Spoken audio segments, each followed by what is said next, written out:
na pós da ESA especificamente, a pós em EAD ela não perde em nada com a presencial. Primeiro que o acesso é online e o aluno ele tem a vantagem e o privilégio de conversar diretamente conosco, com todos os professores, né? Não vai ser um tutor que vai estar ali respondendo a dúvida. Somos nós que estamos ministrando a disciplina. Então, o que acontece na pós-presencial, que durante a aula o aluno, né, questiona o professor ali, que está presente, isso também é perfeitamente possível na pós em EAD, através do ambiente da sala de aula virtual. Então, assim, o mecanismo todo do EAD foi criado exatamente para aproximar ao máximo o contato do professor com o aluno. Então, o conteúdo e as disciplinas, elas são muito próximas. É claro, como eu disse, algumas especificidades por causa dessa questão, né, da tecnologia, mas eu acho que também o que tem um ponto em comum, tanto na presencial quanto no EAD, é essa proximidade, né? Os nossos alunos, o retorno que a gente tem dos alunos do EAD é fantástico. Né? Às vezes a gente grava e coloca lá no ambiente de sala de aula virtual, fala assim, olha, eu estive lá no tribunal hoje, pode gravar uma sustentação oral, né? A audiência fica mais difícil, mas é muito comum isso. E o aluno ele tem acesso a isso facilmente. E na EAD, né, Marcela, eu acho que tem algumas questões assim, colocou muito bem, mas algumas questões que são interessantes. Primeiro, às vezes na aula presencial, quando você tem uma turma muito cheia, às vezes as perguntas interrompem o raciocínio e às vezes aquela pergunta, ela não é... O aluno se sente inibido. Às vezes a pergunta está fora de contexto. Então, talvez um ponto que eu acho muito relevante e interessante que a pergunta ela é feita, é respondida para o professor, como muito bem você disse, e às vezes daquela pergunta vem uma sequência e surge um diálogo direto. E que aí não tem um momento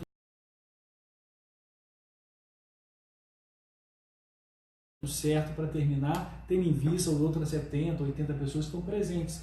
Então tem acho que esse ponto interessante, e além, evidentemente, né, professor Guilherme, que é a questão do o momento de assistir, quanto que quer assistir, a forma que quer assistir, não tem aquela rigidez do horário. Então, para aquele que é a proposta desde sempre do curso, é aquele que quer advogar, que está no dia a dia, né, ele tem que ter essa flexibilidade, que não pode ser, às vezes, de 7 às 10h30 da manhã, nem 7 às 10h30 da noite. E uma outra coisa muito interessante é a própria questão do networking. O EAD proporciona muito mais isso, por incrível que pareça, do que o presencial. Porque como a gente tem alunos de várias regiões do país, já teve caso do aluno pedir uma indicação no ambiente de sala de aula virtual, para se alguém me indica um advogado em tal cidade, que era até fora aqui do estado de Minas Gerais, e a partir dali já começar, né, um trabalho. Isso é interessante, porque nós temos alunos de absolutamente todos os estados do país. Todas as regiões. E quando um faz uma pergunta, isso gera um efeito cascata e que enriquece muito o debate. Troca de experiência. Exato. E uma pergunta leva a um raciocínio e vários contribuem, então é muito interessante. E uma outra coisa muito boa no curso EAD, muitas vezes o aluno no presencial, ele está em sala de aula, ele recebe a informação, mas depois ele acaba esquecendo.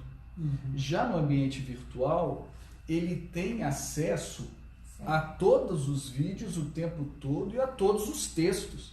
Então ele pode voltar, ele verifica a pergunta de um colega, olha a resposta do professor, volta na aula em vídeo, volta nas anotações do professor, né? E realmente isso faz com que o aprendizado seja muito bom, muito interessante. E a troca de experiência, perfeita, e a troca de experiência ela é muito... Nós tivemos um diálogo ultimamente, até interagindo um pouco com sua área, que hoje está sendo muito recorrente, por exemplo, cobrança, notificação do Ministério Público falando pague o tributo ou parcele, senão vou tomar providência cabível. Então, com alunos de outros estados, eles falam, isso aqui nunca aconteceu, por exemplo, até então no Tocantins, começou a acontecer agora, mas nós já sabemos que outros estados já acontece de forma mais recorrente, Paraná, Santa Catarina, Minas Gerais. Então começa a ter essa interação de âmbito nacional com a prática, que não só do direito tributário, mas às vezes com a repercussão penal, né? Sim. Verdade. E que inclusive nós temos uma disciplina no tributário que é envolvendo essa parte penal, né? Que nós temos Crimes tributários. os crimes tributários, que exatamente porque hoje cada vez mais há uma interface, né, Guilherme? Próxima, né? Mesmo porque muitas vezes o Ministério Público usa, né? O próprio Estado usa A cobrança o de direito tributo. criminal para cobrar tributos. Né? Exatamente. Se você não pagar, não parcelar, vou oferecer. Como é que é? Denúncia penal, não é isso? Denúncia penal. Mas eu acho que todas essas áreas elas estão muito interligadas. No caso da advocacia trabalhista, a gente lida com a execução fiscal do próprio fundo de garantia. Isso é feito na Justiça do Trabalho. A matéria tributária é executada lá. Discutir imposto de renda na Justiça do Trabalho. Justiça do Trabalho. E quantas vezes que a gente pergunta como é que é lá na prática, lá no TRT, com relação a essa parte tributária? Então assim, é uma interface muito É verdade. boa. Vamos avançar um pouco. Tem uma pergunta aqui, o professor Guilherme, se me permite, que é do Gil Teles, né, que faz, o nome do Gil Teles, e faz a seguinte pergunta: se as provas são online, né? E a resposta é positiva, né? Hoje, vamos falar que todas as avaliações, elas são realizadas via online. Existe, evidentemente, né, o parâmetro de discussão de respostas que devem ser avaliadas, né? Mas um ponto central é exatamente, tal como a comunicação ela é feita diretamente com o professor, as avaliações elas são corrigidas e há um retorno do professor. Então, quando há um questionamento, às vezes, às vezes você pode ter 2 ou 3 respostas, o aluno pode ter achar que pode ser uma alternativa, mas que vai ter esse diálogo direto com o professor, exatamente para estabelecer o diálogo e sempre buscar a melhor resposta, né? Não em termos de pontuação necessariamente, mas a melhor resposta para o aprendizado em si e para que sirva de paradigma para os próximos passos. Então essa é a grande questão, né? De ser tudo totalmente online, né? O sistema de avaliação, evitando assim qualquer tipo de deslocamento qualquer. Sim, eu até gostaria de complementar a sua resposta. O MEC exigia que as provas fossem presenciais, mas a partir de uma nova resolução do MEC, que aboliu essa obrigatoriedade, nós passamos então a todas as provas serem realmente resolvidas online, né? Então não há mais essa obrigatoriedade, por isso a ESA adequou todo o procedimento, então todas as avaliações são online, como também os exercícios de fixação e todos eles com o feedback do professor. Isso inclusive eu queria retomar um pouco. Muitas instituições de ensino, elas têm elas contratam um conteudista para criar, né, o material, as questões, e depois não tem feedback nenhum, ou quem acompanha é um tutor. Nós aqui, os próprios professores da disciplina, que criam conteúdo, que respondem, que fazem as questões, que dão todo esse feedback aos alunos. E quando se tem um conteudista, nesse caso, fica tudo muito engessado. Sim. E aí, aproveitando o link, chegou uma pergunta agora, perguntando, né, a pergunta era em torno se após em advocacia trabalhista e previdenciária, ela estaria considerando as alterações da proposta de reforma previdenciária. Nós temos tanto cuidado em elaborar o conteúdo, que esse conteúdo ele é revisto sempre antes da disciplina estar no ar. Então, todo professor, ele revê todo aquele conteúdo trabalhado. Se é necessário, a gente grava novamente. Se é necessário, o material ele é todo reformulado. E justamente por a gente ter esse cuidado e sabendo que estamos aí a qualquer momento com a possibilidade de ter uma reforma da Previdência, é que por cautela nós decidimos que essas disciplinas de previdenciário elas ficarão para o próximo ano, justamente para elas serem elaboradas com algo concreto, o mais recente possível. E isso aconteceu com a reforma trabalhista, né? Quando a pós em advocacia trabalhista ela iniciou, a reforma estava vindo. O conteúdo ele vem sendo alterado frequentemente, não só porque tiveram outras reformas, não. A reforma aconteceu em 2017, mas o entendimento jurisprudencial ele vem sendo alterado desde então. Então, assim, os professores sempre revendo, sempre atualizando. Eu acho que isso é bacana da gente falar e pontuar, né? Não é um material engessado, porque quando você tem um conteudista, ele faz o material, acabou, é aquele material. Não, o nosso não. Perfeito. E até por coincidência, hoje mesmo, estava discutindo com um professor da disciplina, que falou: João Paulo, vou ter que regravar uma aula, exatamente porque teve um repetitivo do STJ que alterou a contagem, que fixou como se dá a contagem da prescrição intercorrente em processo executivo. Então, é um tema que é recorrente na prática da advocacia tributária. Prescrição intercorrente, o advogado tem que, entre aspas, saber de cor e salteado, entre aspas, limitar essa questão, saber mesmo. E o STJ fixou essa matéria recentemente, então é necessário. E, pegando a deixa, o professor Guilherme se me permite também, sobre a reforma tributária. Igualmente, né, hoje nós temos qual reforma tributária que nós estamos discutindo. São tantas reformas, tantos projetos, tantos que estão sendo colocados à tona. É claro que nós acompanhamos, mas nós temos que esperar algo mais concreto para, eventualmente, quando for, digamos, virar direito positivo, tal como for, aí sim ir readequando o conteúdo. É claro, eu recebo mensagens perguntando sobre a reforma tributária, sim, recebo no ambiente virtual, recebo pelas redes sociais, de alunos da ESA que me acompanham no Facebook, no Instagram, mas sim, como é que é a tua opinião sobre tal ponto e etc. Isso a gente pode colocar em tese, mas não como conteúdo, né, professora Marcela? Sim. Exatamente porque não é um direito positivo. Essas discussões podem ser feitas lá Sim. no ambiente da sala de aula virtual. Então, Exato. o aluno pode falar: professor, eu vi aqui que na reforma previdenciária vai se alterar a contagem, por exemplo, do tempo de serviço. O que o senhor acha? Qual que é o impacto disso? Mas ali, uma discussão dentro do ambiente da sala de aula virtual. No dia que isso virar uma realidade, a gente traz isso para o material. E é tão interessante essa nossa possibilidade que, por exemplo, se ocorrer um julgamento no STJ ou no STF que tenha mudado algo, o próprio professor, ele, como já aconteceu várias vezes, ele grava um vídeo no seu celular e posta na sala de aula virtual. Ou seja, é muito dinâmico, é muito prático e mostra como o aluno está próximo mesmo sendo um ambiente virtual.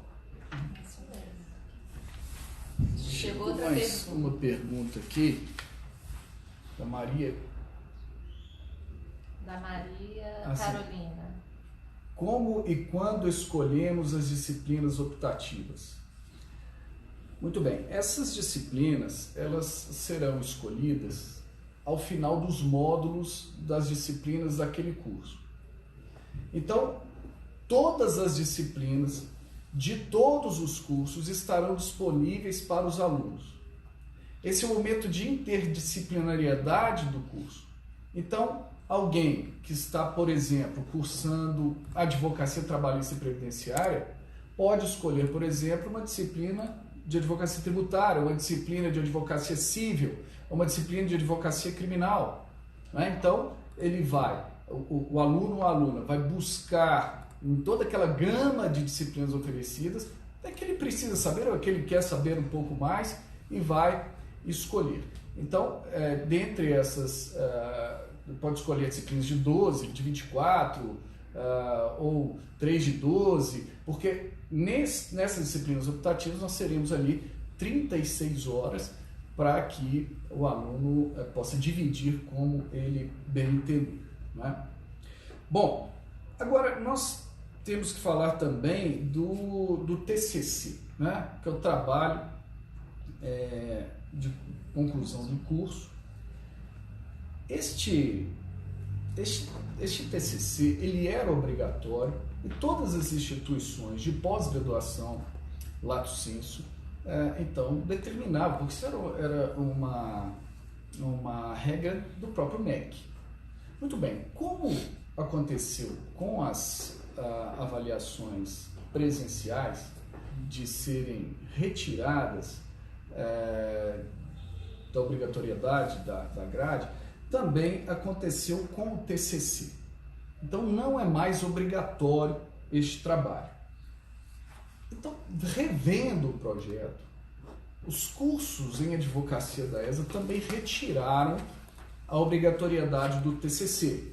Então, isso então vai impactar de maneira negativa no certificado? Não, porque isso é a própria regra do MEC. Então, o TCC hoje ele é optativo. Mas por que optativo?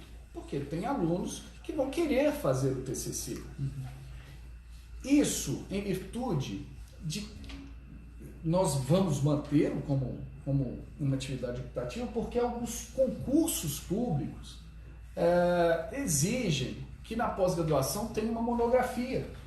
Então, o aluno que vai optar, não que os nossos cursos tenham como objetivo preparar alguém para um concurso público, não é isso.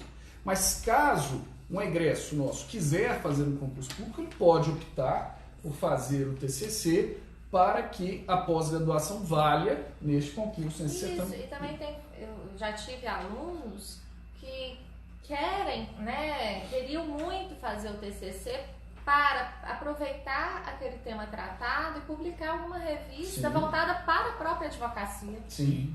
Para a própria advocacia trabalhista, por exemplo. E aí falava, olha professora, eu quero falar sobre esse assunto, você acha que isso eu consigo transformar depois em um artigo para tal revista? Teve agora a chamada da revista do TST, tiveram 2 alunos que entraram em contato comigo pedindo para eu corrigir os artigos para enviar, enfim. Eu acho que também tem aluno que gosta, e quer se tornar mais conhecido, estar ali nessas revistas de grande circulação dentro da própria advocacia. Da publicidade, a sua opinião, seu informar a opinião. E com relação ao TCC, eu particularmente, quando sou muito procurado, quando eu sou procurado como professor e coordenador, me perguntam o seguinte, João Paulo, dá uma sugestão, e eu sempre coloco o seguinte, como advogado, às vezes pega uma questão que lhe seja útil na sua advocacia. Sim. Então, aquela vontade de escrever e de redigir um artigo, um TCC, fica mais atraente. Um caso interessante do escritório, já para trazer ali, começar a formatar uma opinião legal sobre aquilo, e que quando, por exemplo, vai escrever um tema, Guilherme, às vezes sim, um tema muito teórico que não vai servir de nada muito prático. Às vezes a pessoa não tem tanto interesse. Mas quando pega um ponto central, que vai fazer o que ele pesquise para o dia a dia dele, acaba transcrevendo, acaba escrevendo e publicando. E contribuindo com a advocacia. E contribuindo como todo, evidentemente. Sem dúvida. Temos uma outra pergunta da Kelly Campos. Ela pergunta se exige o estágio obrigatório. Não. Não temos estágio obrigatório, mas nós mantemos convênios com algumas instituições para o estágio não obrigatório. Muitos dos nossos alunos fazem esses estágios, por exemplo, no Ministério Público, estágios remunerados, e isso ajuda muito na prática, sem dúvida nenhuma, mas não é obrigatório. Isso é caso o aluno queira fazer. Então, nós, por meio de convênios, porque existe um convênio ou no próprio projeto pedagógico, nós prevemos, então agora é possível um estágio de pós-graduação em algumas instituições públicas e muitos desses estágios são remunerados. Muito bacana. Muito bem. Tem mais alguma pergunta relevante? Eu queria só esclarecer que hoje nós vamos responder tão só perguntas acadêmicas. Não vamos aqui entrar em questões financeiras, porque nem é a nossa área. E está cheio de perguntas administrativas. E os nossos canais vocês podem postar tanto no contato @posesa.com.br quanto no WhatsApp ou no chat no site, posesa.com.br. Vocês podem mandar essas perguntas que o pessoal responsável por essa área administrativa e financeira vão responder a todos os questionamentos. Essas questões, por exemplo, da unidade zero, muita pergunta nesse sentido, depois Sim. vão repisar com calma, né? Exato. Pormenorizada. Chega uma outra pergunta, se o certificado é expedido pela ESA ou FUMEC. Muito bem. A ESA não é uma instituição credenciada pelo MEC. São instituições que nós chamamos de IES, né? Instituições de ensino superior, que são faculdades, universidades, podem expedir o certificado. Então a ESA tem um convênio com a FUMEC, os cursos são ministrados pela ESA, os professores, todos os professores, mestres, doutores, mas principalmente aqui para nós advogados, e o diploma, o certificado é expedido pela FUMEC, né? Então esses nossos cursos, eles estão cadastrados no EMEC, então todos podem ser avaliados, verificados, e todos os diplomas têm validade perante o MEC, né? Todos legalmente expedidos, mas os certificados são expedidos pela FUMEC. Isso. Muito bem. Então, às vezes falar do corpo docente vale a pena, não? Talvez a gente tenha um tempinho, né? Só tipo de sugestão. Tem tempinho ainda? Não sei se tem tempinho. eu acho que Para acabar? Porque você ainda tem que falar. Se tem outro ponto do sorteio ainda. Vamos. Sorteio de coisa rapidinho. Eu vou lembrá-los que ao final nós vamos ainda ter uma oportunidade especial, então peço paciência para que ao final a gente possa... Para quem ficar até o final vai ter um presente especial. Muito bem. Pelo que entendi são 11, não? 11? 11 presentes, né? 10 revelados, um a ser revelado. Muito bem. O professor João Paulo quer falar sobre o corpo docente? Então, eu acho que é importante, só para lembrar, né, que de fato nós temos, né, os professores na advocacia tributária, por exemplo, nós temos todos, tem uma grande identidade com a advocacia, com curso de pós-graduação, mestrado e doutorado. Então, só para relembrar alguns nomes, né, nós temos, por exemplo, o Leonardo Rocha, que é procurador de contagem e advogado atuante, professor aqui da ESA. Nós temos a Pilar Coutinho, que é advogada, tributarista, parecerista e é professora também de outras universidades, com doutorado, com mestrado. O Walter Lobato, ele é um advogado, é presidente da Bradetê, ele é um advogado sócio do Sacha Comon, assim como o Frederico Breiner, que também é sócio do Sacha Comon, que é um dos escritórios de referência do Brasil, com grande atuação a nível de Brasil para grandes empresas.